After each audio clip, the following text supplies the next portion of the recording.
This is Wizards, Warriors and Words, a fantasy writing advice podcast. If you'd like to unlock bonus content and also help the show, please consider supporting us on Patreon. Simply go to patreon.com/Wizards, Warriors, Words to learn more. You can also find this link in the show notes. And a huge thank you to all our current patrons. You're awesome. Hello and welcome to Wizards, Warriors and Words, a fantasy writing advice podcast. My name is Jed Herne, author of Across the Broken Stars, and I'm joined by my co-host, starting with Rob. Hi, I'm Rob Hayes. I'm the author of books such as, we'll go with this one, Dawn's Gambit. Which I'm about halfway through right now. And Dirk. I am Dirk Ashton, author of the Paternus Trilogy. And Mike.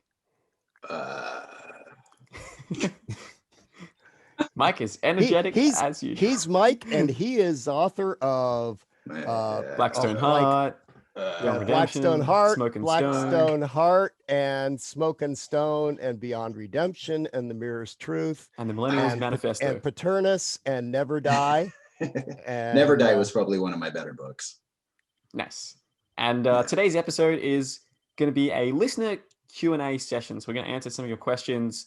If you have any other questions you want us to answer that we don't cover in this show, you can send us an email, wizardswarriorswords@gmail.com, and I'll read those and put them into our listener question spreadsheet. But super quickly, before we get into answering those listener questions, we have some exciting news, and it comes back to the idea of awards. Rob, do you want to talk about them? No. Okay. I'm just going to hold a prop up. You do the talking. Okay, so Rob is holding up a sword. And the reason for that is that not only Rob, not only Dirk, but also Mike as well, are all shortlisted for the Book Nest Best Self-Published Fantasy Book Award for books that came out in the last year. So if you haven't already voted in that, head on over to Book Nest and you can vote in that competition. The winner gets this incredibly cool sword. Rob has a sword. Dirk has a sword. Mike does not have a sword for Book Nest, but he has a little knife for a Reddit Stabby Award. So he's got some weaponry. That's not a knife. This is a knife. What an accent. So yeah, if you are listening to the podcast, because I know that most of you listen to the podcast rather than watch it, if you go onto the YouTube version of this, you will have just watched for the last minute Rob and Dirk flexing their swords. So if you want to see what they look like with weapons, flexing our swords. Check it out. Now we have those because Rob and I have both won in the past. Correct. Yes. What books did you guys won win for? Wrath of Gods in 2018, and Rob won for some other. I won it for Never Die last year. Never Die in 1919. A little bit more recent than that, but anyway. So, what books do you have up for this year? All of you. I got a Blackstone Heart. Yep. Is mine up there? Mine's Along the Razor's Edge. Mine's Paternus War of Gods, third book in the Paternus Trilogy. Sexy. So the interesting thing is Dirk's actually been nominated for every one of his books as well, because he was nominated last year for book 2, Wrath of Gods. Oh, nice. Mm-hmm. So let me get this right. There's only I'm just getting up the list now, but aren't you guys like the majority of the finalists then? Because no, there's 10. There are 10. Yeah, but we write all of their books, so it's fine. Well, that much there is 10 on the short list. Yeah, is obvious. But where is the? I'm trying to get it up. Yeah, so there's 10 on the short list. But do you only have? Because Rob, don't you have a couple on the short list? No. I had 3 books on the long list. But all 3 books of the War Eternal were nominated for the long list, but I only have the one book, the first book in that trilogy, On the Razor's Edge, as the shortlist one. Cool. So either way, we've still got 30% of the best self-published authors in the world on this podcast, I guess. That's a kind of cool achievement. Jed, up your game, man. Why don't we have 40%? Like, stop fucking around. Really need to improve my game to get that percentage up a bit higher. And then we'll get the other 6 really You need good to start published working authors out, as well. dude. Working out or working harder on my writing? I don't quite understand. That's not the same thing. I guess that's the only way to get strong finger muscles, so I'll go for it. But anyway, if you haven't already voted, it's not the only way. Thanks, Dirk, for making the episode R-rated immediately. Much appreciated. Yeah, so if you haven't already voted on those, check it out. You can always check out the other books as well. It's pretty cool. I don't know if I can say this, but like the long list got around like 30,000 views apparently. Wow. So yeah, Nice. that's pretty cool. But anyway, time to get into the listener Q&A for this. So kicking it off with a question from Nick Carlson. Has anyone got really excited about an idea only to find out from someone that has been done? You just haven't read the book. Do you then give up the idea or just try as hard to tweak it into something original because you can't let it go? It's a good question. Go ahead, Mike. Mike just steals all our. I mean, we write all Mike's books anyways. Yeah. I actually I love to take somebody else's idea and then just fuck it up so much that it's unrecognizable. The thing is, I don't really do it on purpose. I'm mostly like, I'm just trying to write Snow Crash over and over again, and I just keep getting it wrong. Nice. Still haven't read Snow Crash, but I've heard it's like incredible. What is wrong with you? Go read. Okay, just stop the podcast. Go read Snow Crash. All right, see everybody. I haven't either. Oh, Jesus. I have, Mike. I have. Yeah, see? I have a copy of it out on my bookshelves. What's so good about Snow Crash? It's like it's one of the original cyberpunks with William Gibson. I mean, Stevenson was right up there with Gibson in forming early cyberpunk. I've read Neuromancer. That helps. Yeah, me too. Yeah. Nice work, Rob. Got some sympathy points. For someone who really likes cyberpunk, I probably should have read a bit more of it, but I tend to like my sci-fi more in visual format than reading format, which is a visual sort of thing anyway. That makes no sense. I prefer to watch sci-fi on the television and read fantasy. I'm not a big fan of reading sci-fi, he says, while reading The Expanse, or watching fantasy, he says, while also owning all of the Lord of the Rings films. Also, Rob, cheeky plug for Drones by Rob J. Hayes here, which I believe is a cyberpunky novel. Is that correct? That book doesn't exist. And Ghosts of Tomorrow. Nobody's read it. Well, people will after this episode. Hey, do the reverse psychology thing, Rob, where you say, oh, it's my worst book. No one should check it out. Please don't read it, because that will guarantee that everyone listening will run out and read it. Well, I mean, if you go by the number of reviews it's got, it's definitely my worst book. So, you know. There you go. You heard him. Don't go immediately buy Drones right now. Please don't do it. And Mike's got Ghosts of Tomorrow, which is terrific. That's the one with the dude with like the multiple arms, right? Yeah. Well, we all have multiple arms, more than 2 arms. This is the kind of quality you can expect from. Anyway, back to the question. So yeah, like for the rest of you, like what have you had this experience where you come across this really cool idea, but then you realize that it's already been done before? And then what do you do in that situation? Rob, have you? Yeah, I mean, I it's happened a few times. I mean, it always does. Like, there's no new ideas under the sun and all that lot. I mean, when I was writing my debut trilogy, I wrote book 2, Color of Vengeance, and I had this character who gained power through, he was covered in tattoos, which gave him all sorts of abilities. And when he got worked up, they started glowing and you know, all of that lot. And then after I wrote that book, I then read Peter V. Brett's The Painted Man, or The Warded Man, depending on which country you come from, with a character who covers himself in tattoos that start glowing when he starts. So it was too similar basically in the end. So I had to rein that in a bit. I still have the idea of the character with the tattoos that provided him power, but I had to change a few things because it felt too eerily similar to my mind. Yeah.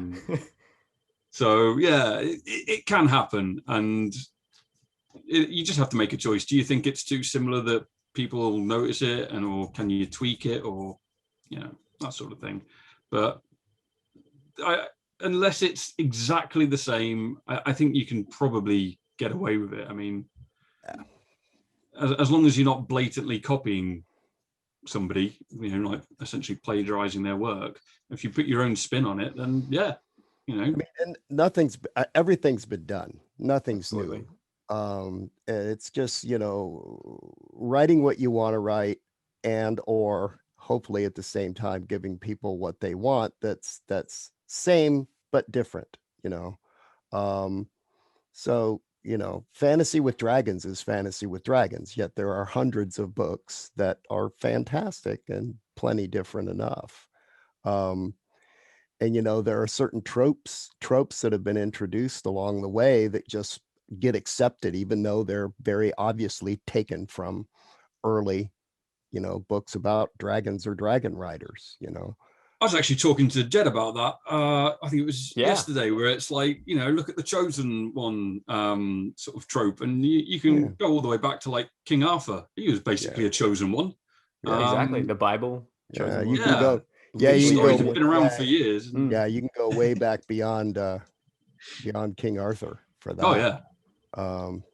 Children of gods that don't know they are half gods, who have a prophecy and a quest. I mean, that shit is ancient. And that's why it's so interesting to read all and over the powerful, 'cause world. it's enduring. I mean, I had some scares when I was writing the first Paternus book. I had some scares. I was aware of Neil Gaiman or Gaiman. Rob, Gaiman. you're British. How do you say it? Gaiman or Gaiman? Gaiman, I Definitely think, Gaiman, but yeah. I don't know. Yeah. I've heard people pronounce it Gaiman. But I also heard people pronounce the band Violent Femmes in the 80s because, they thought they were smart. And then I went to a Violent Femmes concert and they called themselves the Violent Femmes. So that dates me, doesn't it? It does. The 80s is ancient history to me.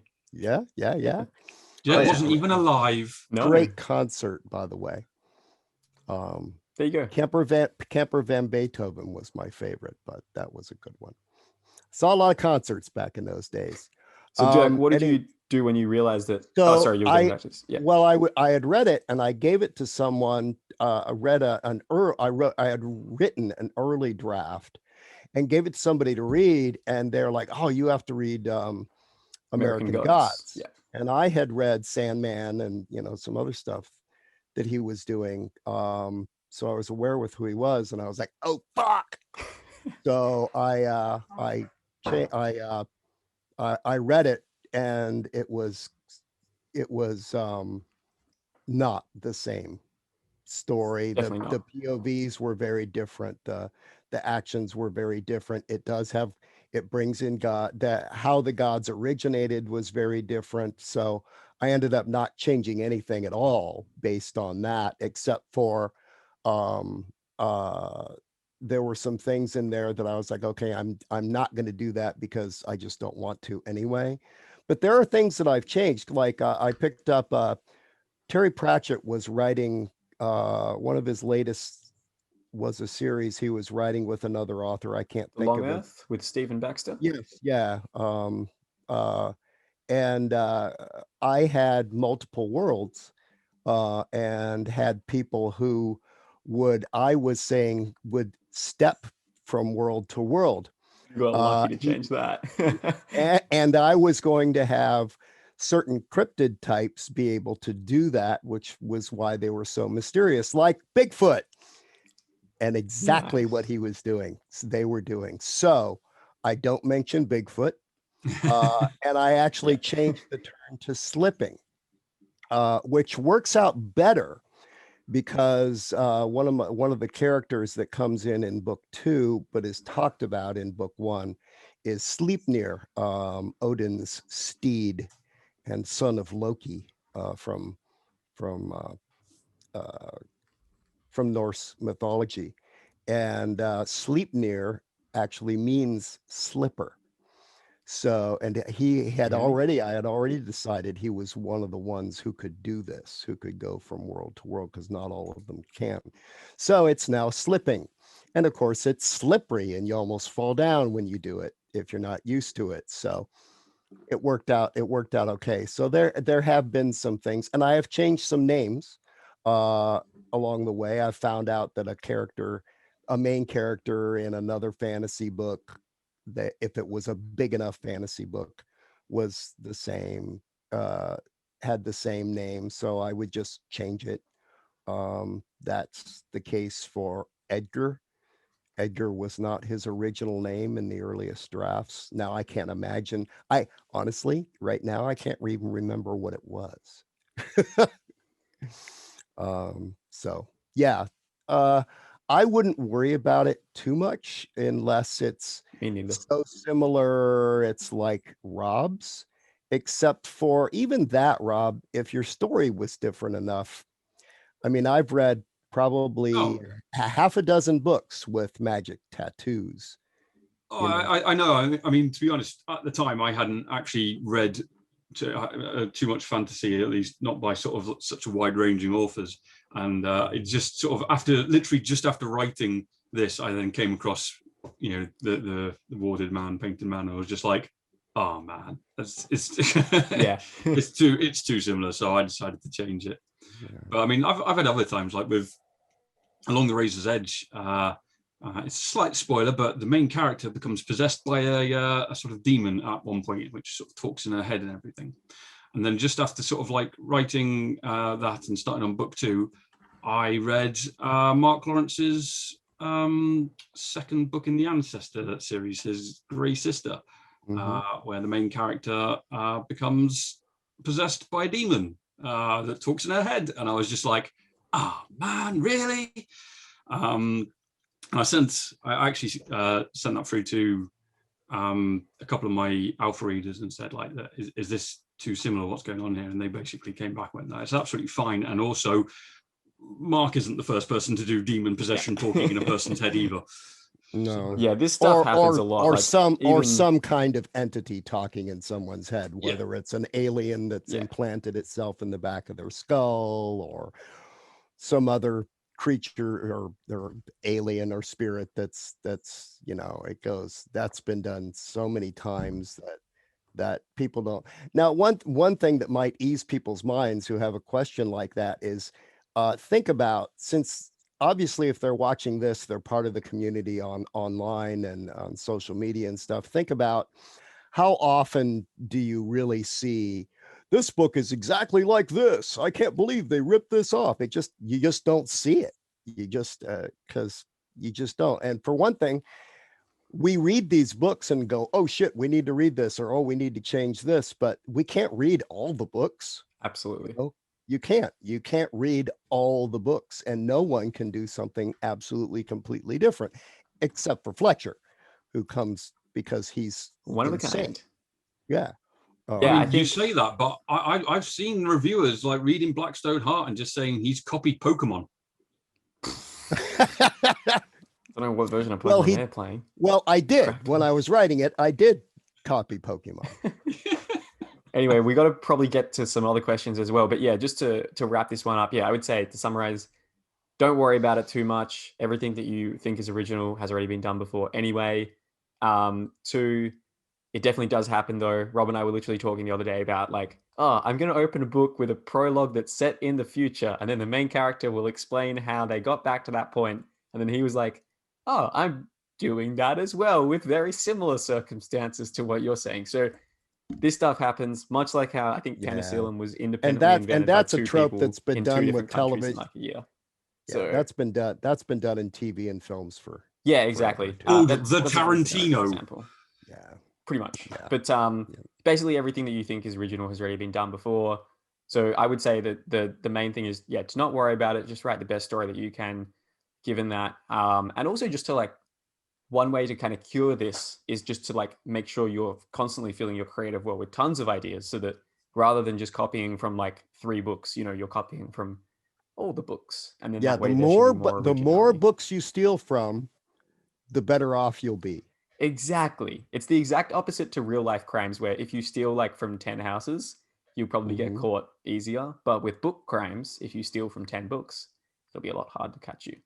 I mean, at the end of the day, let's be fair, probably the most popular fantasy book in the world is the Bible, and it stole a fair few things from the Epic of Gilgamesh. Pretty much. Epic of Gilgamesh is a great story as well. Check that out. That's sick. Next question. Last I heard, it wasn't part of the Bible, but It's a good epic. It's like 5,000 years old or something. But Similar story. It's got the flood story though. Well, that's just it. The flood story in the Bible was like directly stolen from the Epic of Gilgamesh. But that's the whole thing about Christianity. Exactly. But that's an entirely different topic anyway. Topic. Yeah. Okay, question from Paul D. Nolan, who's from Italy, I believe. I don't introduce the main character in the first chapter. Is this okay, or should you really get them in there? Or how long can you get away with not introducing them? I've heard arguments from both camps.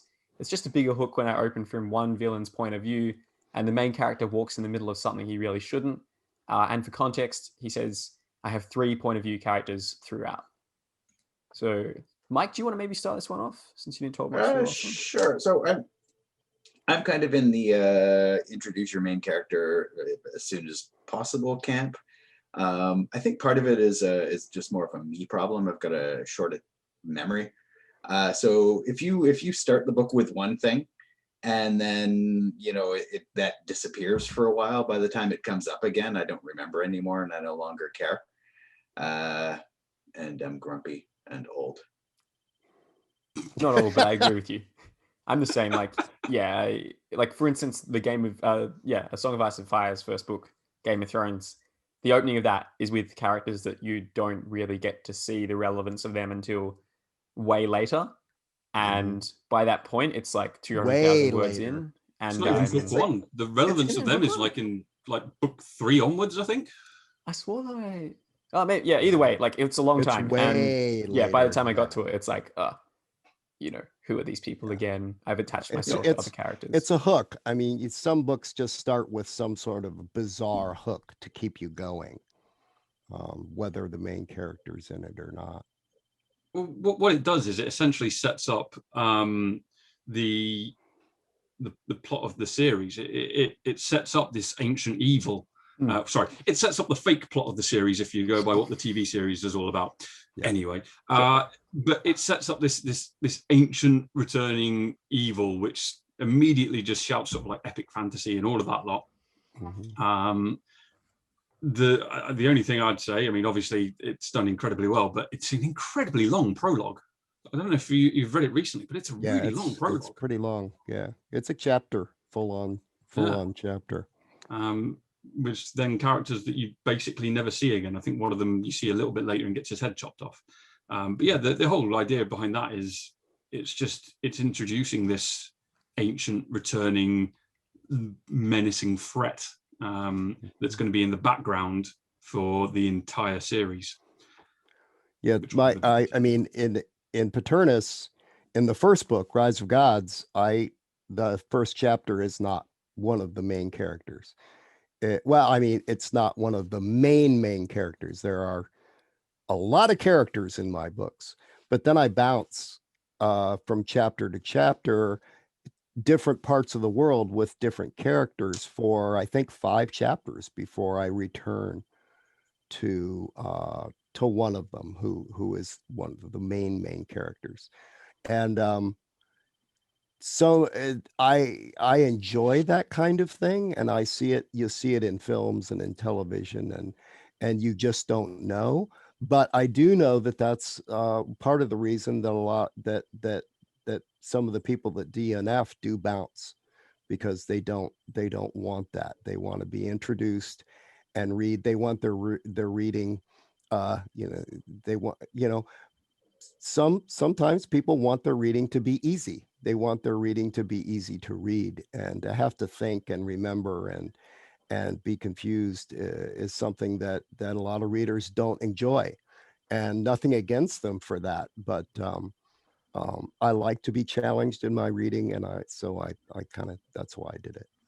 So, I mean, if you want something, if you really just want to write something good, popular, classic, different, but not too different, introduce your character right off the bat, your main character, and stick with them for most of the time. You can go and have chapters with other characters, but they need to be the main basis of the story and take up the most pages.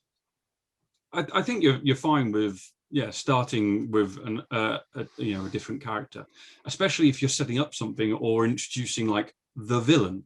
Look at like something like Star Wars, where Exactly. the first Star Wars, you are basically introduced to Darth Vader. That's pretty much kind of the point of the opening scene. With a little bit of like, oh, and here's the sort of plot of Leia and the message.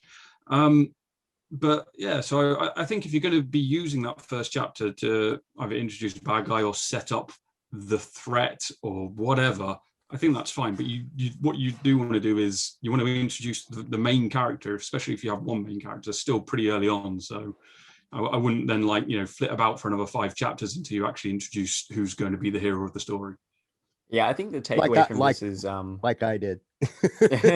No, Dirk's works though, because I think the takeaway from this is like, first of all, you can do any approach you want as long as it's going to be interesting and as long as it's going to hook readers through, your first couple of chapters so that they can understand enough of what the book is about. And then they can make that judgment there.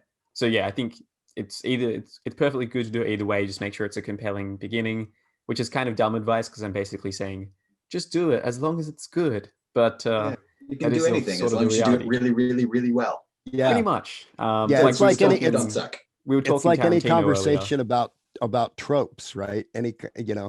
Tropes are great as long as they're done well. Yeah. Well, they're really they're neither good nor bad as long as it's done well. It's just nothing is bad just because it's bad. The best advice we can give as these authors and pillars of the community that we are is be consistent and don't suck. Yes. Pretty much. Next question. Also, I just realized I totally looked at his flag on his Twitter account wrong. It's from Ireland, not Italy. Sorry, that's a big blunder on my behalf. Itterland? Itterland. I mean, it sort of sounds similar. I'll pass with that. Having been to Italy and Ireland, they're not similar. Yeah, no, they're not similar at all. Anyway, send your hate mail to Fletcher MR on Twitter. Thanks very much. We're going to get to a few more questions in a sec, but first, Dirk, do you want to just talk quickly about a certain Kickstarter that is happening right now, I should say? I've been doing Kickstarters for special limited edition signed and numbered hardbacks for the Paternus series. First one was a couple of years ago. Second one for book 2 was last September, and the third one is running right now. And it funded in there's the first one. Number 95. They look like. The third one is for Wrath of God or War of Gods. Sorry, this is the third and final Kickstarter in the series, and it funded in 3.5 hours. I was blown away. It's gone. It's at like 191% funded now, I believe. Beast. And we've already screamed through a map. The interior illustration. They all have an interior illustration by a different artist. This one is going to have a map in color. That's 2 Kickstarters took care of that. Who's that guy? Or 2 stretch goals that took care of that, and where we've got some new art cards that will be sent to everyone, and there's posters and paperbacks, signed and doodle stamped paperback trilogies and paperbacks available as well, and posters. And to clarify, a doodle stamp is a little drawing of like a person, just in case you were confused by what that could initially mean. It's a little drawing that I did of a character, but I'm not consistent, and I'm really slow, and I'm really bad, so I made them into stamps. So I just signed. Just realized this is a signed bookmark. Stamp those. Oh, sick! You signed the bookmark. That looks like a thick bookmark. Yep, they're all initialed. Yeah. They're pretty good. Oh, no. They're pretty nice. Yeah. So that Kickstarter should going great, and it's going for. It's got another 2 weeks. When does it finish, Doug? 15 days. It finishes on the 29th. Finishes on the 29th, like around midnight on the 29th. Yeah. So this episode comes out on on Monday the 22nd. So when you're listening to this, if you're listening to it when it comes out, you should have a week to check that Kickstarter out if you want to. And also Kickstarters stay up forever after they're done. So if you want to run a Kickstarter in the future, you can check it out see some tips from Dirk. We may like have a more in-depth chat about Kickstarter in the future at some stage, but yeah, can be quite an interesting exercise to sort of look at these previous book Kickstarters, see how they were run, like see how they funded and everything, and maybe get some advice from that as well. We should get Michael J. Sullivan on. Very keen. Yeah. For that. Yeah. And his wife, Robin. Yeah. Yeah. No, They are a definitely keen for both team. of them. Yeah. 6-person podcast will be hectic, but they seem like organized folks, so I'm sure we'll be able to make it work. Piece of cake. All right. So probably last question for this episode from Robert Junker. What indie authors do you think are doing really good work right now in both the writing and the brand management? I think those are two interesting things to tackle. Dirk Ashton's doing pretty well. Okay. Blanket rule, we should not talk That about guy other people in this sucks. podcast. Don't listen to that guy. Because I think I agree. I think everyone here is doing good work. Yeah. Craig Schaefer, I would point to spot on with his covers and his and consistency with the kinds of things that he's been writing lately. Is doing really, really well. DK Holmberg just cranks those books out, all dragon stories. And assassin stuff as well. I really want to get him on. Decent length stuff. The writing, it's but as far as branding and savvy business, really, really well, doing really well. I think he has over 100 books out. Last I checked, I think it was like 110 books. Crazy.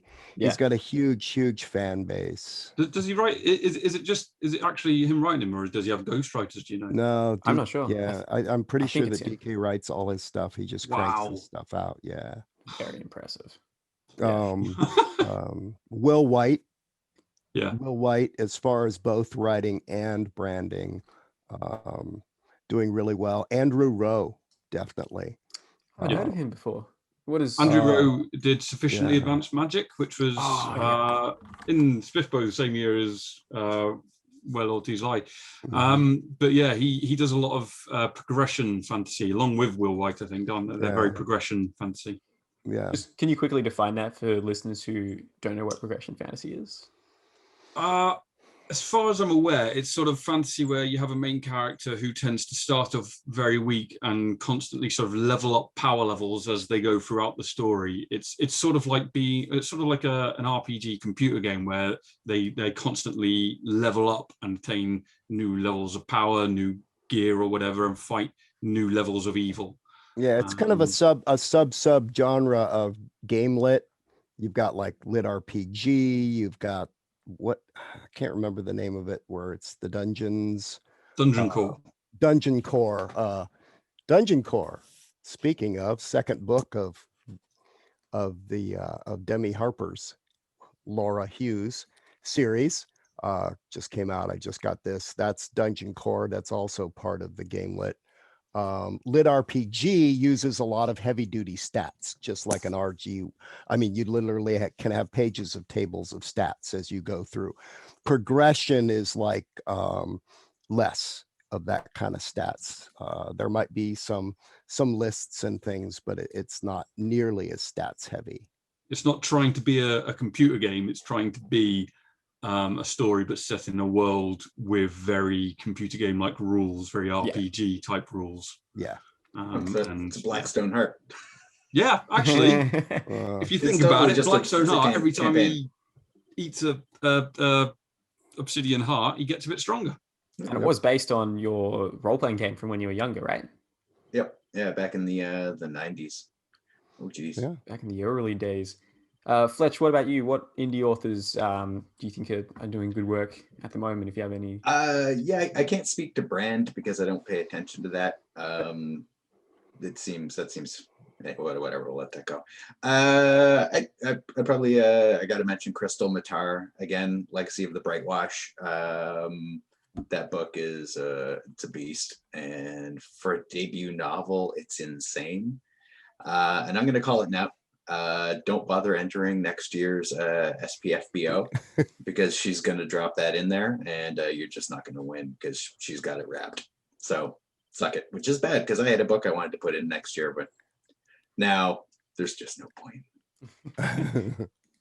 Yeah, fair, cool. I still got to get around to reading it. It looks Me exactly too. like what I like. That sort of gas lamp, industrial modern fantasy. Yeah, I would say I haven't actually read any of this author's books, so I can't comment necessarily on the quality. But I was doing some like analysis the other day because like occasionally I would use. There's this tool on Kindlepreneur's website called like an Amazon book sales per day calculator or something.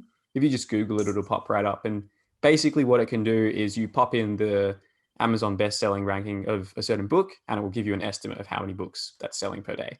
I don't know how accurate it is necessarily, but if it is accurate, then this series I was looking at, the Echo Saga by Philip C. Quantrill, which is like a 8-book sort of classic epic fantasy series, it was selling like about $230,000 worth of royalties per year. And this is a series that, like this is more or less his first fantasy series. It has amazing covers. Like if you look up Rise of the Ranger, for instance, that's got the cover of it. It looks great. Oh, I've like heard of just those this, ones, yeah. just like this very classic fantasy cover, art by Chris McGrath, who did like some of the Mistborn covers, some of the Dresden Files covers, and yeah, it just looks amazing. And I bring it up because it seems to me like a really good example of a book that's sort of like really well suited to the market, and it seems that it genuinely just has had word of mouth success through its readers and through the cover and everything. Because apparently, like in his blurb, he talks about how in his author bio, he talks about how his previous series, sci-fi series, 4 books, sold like maybe 50 books in over a couple of months or whatever, didn't have massive success, brought this thing out, had really nice covers, had great, fantasy evocative titles like Rise of the Ranger, what are some other ones like Empire of Dirt, Relic of the Gods, and it had these incredible classic covers. And yeah, it's like 300,000 copies sold worldwide according to the blurb, and just massive success through being well suited to the algorithm. First book came out 2017, so it's stayed around for a long time. So yeah, I think that can be an interesting exercise if you are interested in sort of looking at some of the marketing and packaging sides of things. Find books that seem to be doing well on Amazon, plug their bestseller rankings into that Kindlepreneur calculator. Who knows how accurate it is, but it will give you an idea of sort of what's selling. And you shouldn't necessarily base your writing on that, but it can be an interesting exercise just to kind of go through and see what's out there that's responding, that's having a good response from the market. All right. Oh yeah. Sorry, Doug.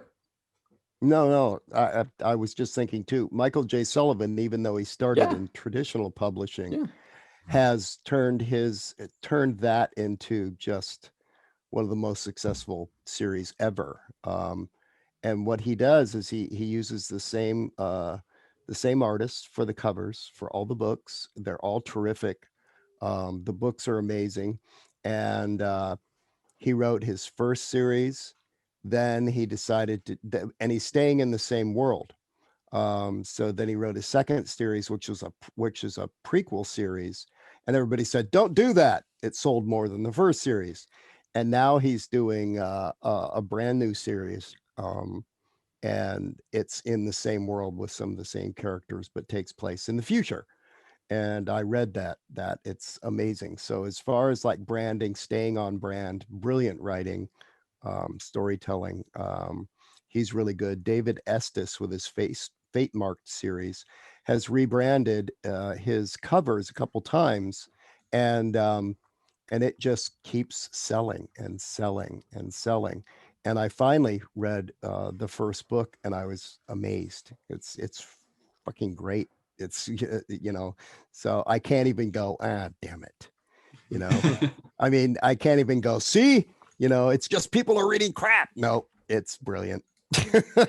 Yeah, so to give you an example, I'll just do like this really quickly. But yeah, the first book in the Fate Mark series, which is called just Fate Mark, on Great market. Amazon.com, it has a bestsellers rank of 2,059. So if you go over to that Kindlepreneur bestseller calculator and you plug it in, 2,059, it says that that particular book is selling an estimated 89 books per day. So I don't know how accurate that is necessarily. And that's his ranks go higher than that.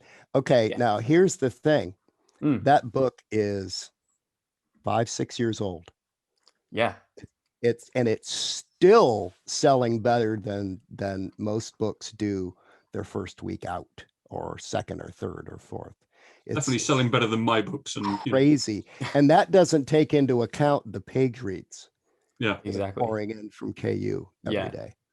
So yeah, that's I think that definitely shows that if you get something that hits, it can stick around for a long time, because it came out in 2017. Yeah. The depth of the ocean of readers on Amazon is almost limitless. Yeah. Although people talk about, I've reached the limit of my market.